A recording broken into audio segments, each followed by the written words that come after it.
میری آج کی گفتگو کا عنوان آپ کے علم میں پہلے سے بھی ہوگا اور اب بھی آ چکا ہے۔ آپ سوچتے ہوں گے کہ امت کا ماضی اور حال 1450 برس پر محیط ہے، پھیلا ہوا ہے، اس کا کوئی نقشہ کھینچنا ایک خاکے کے درجے میں بھی کسی ایک نشست میں محال ہے، ناممکن ہے۔ کجا یہ کہ اس کے ساتھ مستقبل کا بھی اندازہ ہو، امت مسلمہ کا ماضی، حال اور مستقبل۔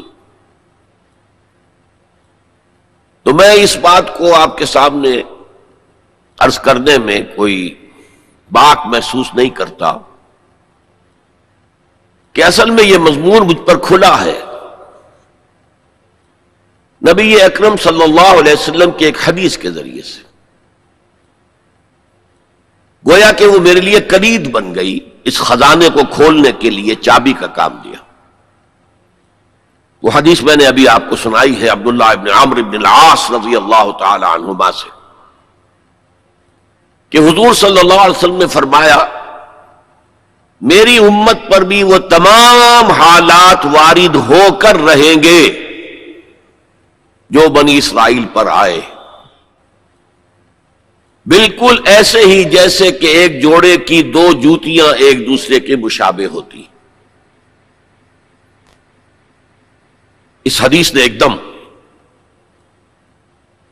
میرے لیے امت مسلمہ کے ماضی، حال اور مستقبل کو سمجھنا ممکن بنا دیا، اور اس سمندر کو کوزے میں بند کرنے کا امکان مجھے نظر آیا۔ چنانچہ سن 74 کے رمضان مبارک میں نے ایک مقالہ لکھا حالت اعتکاف میں، وہ پھر بعد میں میثاق میں شائع ہوا، پھر کتابی شکل میں، کتابچے کی شکل بھی شائع ہوا، انگریزی ترجمہ بھی شائع ہوا، آج میں اس موضوع پر آپ سے مخاطب ہوں۔ اس سے پہلے کہ میں اصل گفتگو کا آغاز کروں، یہ نقطہ واضح ہو جانا چاہیے کہ نبی اکرم صلی اللہ علیہ وسلم نے دو اعتبارات سے مشابہت کا ذکر کیا ہے۔ موجودہ امت مسلمہ یعنی ہم امت محمد صلی اللہ علیہ وسلم، اور سابقہ امت مسلمہ یعنی بنی اسرائیل۔ آپ میں سے بہت سے حضرات کے لیے تو بنی اسرائیل کے لیے یہ اصطلاح ہی بہت عجیب سی محسوس ہو رہی ہوگی، سابقہ امت مسلمہ۔ تو یہ اصل میں ہماری ناواقفیت کی وجہ سے ہے،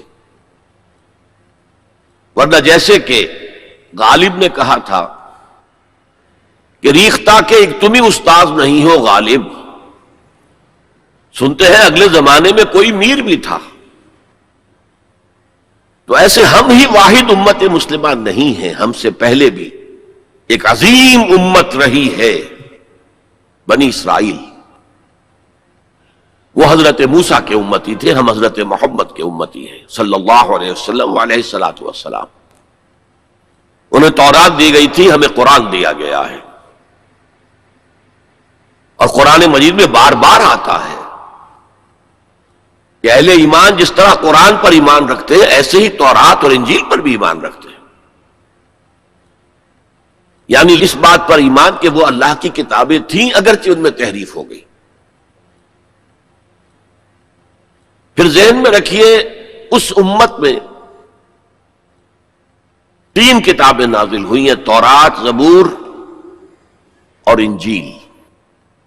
اس کے علاوہ بہت سے نبیوں کے صحیفے، اولڈ ٹیسٹمنٹ جو ہے، عہد نامہ قدیم، کتنے انبیاء کے صحیفے اس میں شامل۔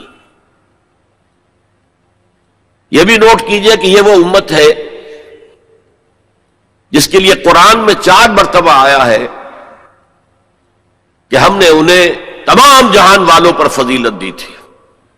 2 مرتبہ تو صرف سورہ بقرہ میں بین ہی انہی الفاظ میں آیت وارد ہوئی ہے، چھٹے رکوع کے شروع میں اور 15ویں رکوع کے شروع میں، یا بنی اسرائیل اذکروا نعمتی التی انعمت علیکم وانی فضلتکم علی العالمین۔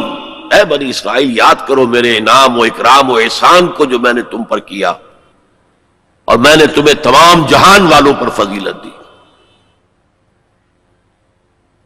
پھر جب سے یہ ایک امت کی شکل میں آئے، اس سے پہلے وہ ایک قوم تھے بنی اسرائیل، 12 قبیلے جو حضرت یعقوب علیہ السلام کے 12 بیٹوں سے چلے، قوم تھے وہ، امت نہیں تھے۔ امت تب بنے ہیں جب حضرت موسیٰ علیہ السلام کو تورات دی گئی۔ اس وقت سے لے کر 1400 برس ایسے گزرے ہیں اس امت میں کہ کوئی ایک لمحہ بھی نہیں تھا کہ کوئی نبی موجود نہ ہو۔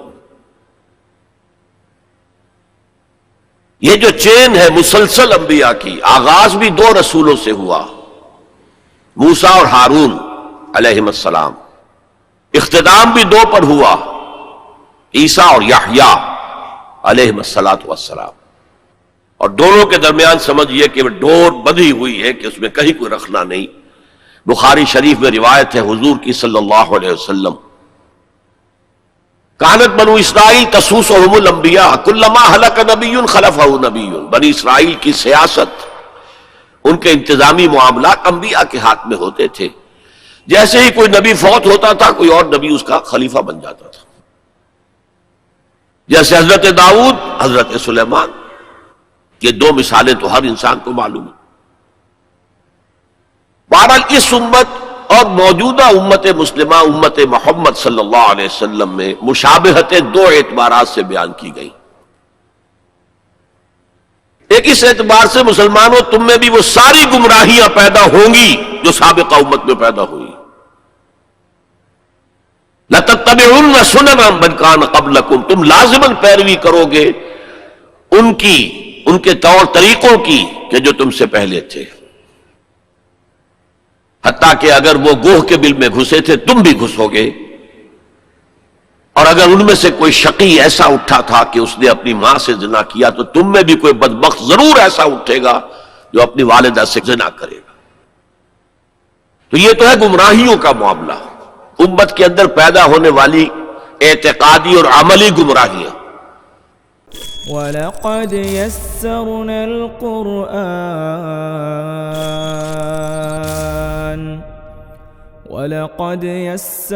الْقُرْآنَ لِلذِّكْرِ فَهَلْ مِن مُّدَّكِرٍ